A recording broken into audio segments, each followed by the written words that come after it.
Segðu mér aðeins að þessu fiskiri hjá okkur. Hvernig er þetta búið að vera?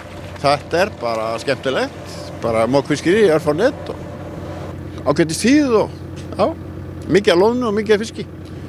Fiskurinn kjaftfullur á loðnu? Já, alveg útróðið. Sem bara gott. Það þarf að fita sig fyrir hrygningu og við tökum þessu fagnandi. Mikið af fiski? Já, mjög svo. Ég kalla þetta bara mengun sko. Það er alveg saman hvað þú dýfir í. Bara stíplunett. Þakka fyrir að þurfi ekki aðstoð. Hjálp. Þú astnast til að leggja á mikið. Ég er bara með 2 trósur og 9 netta. Og það passaði fullan bát í dag.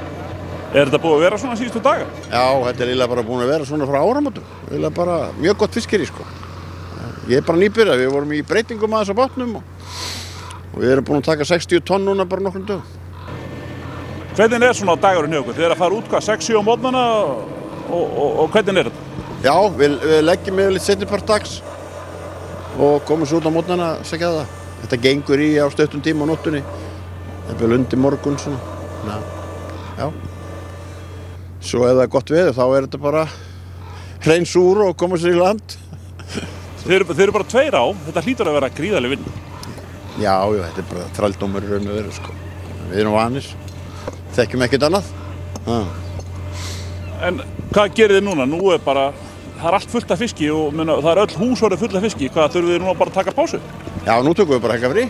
Búin að vera duglegir í vikunni og leggjum aftur á sunnudagskvöldið. Svo er ekkert gott að fá kvóta, þannig að það þarf ekkert að vera djöflast á þessu. Hvernig er þetta allt saman að fara í gegnum markað hjá okkur? Nei, við erum í föstum viðskiptum. Alltaf á föstum viðskiptum. H. Pétursson í Garði kaupir á okkur fiskinn. Og hvert fer fiskurinn frá þeim? Ég held að hann var á Portugal. Ég held það. Hann er saltaður sko. Ég held að hann var á Portugal.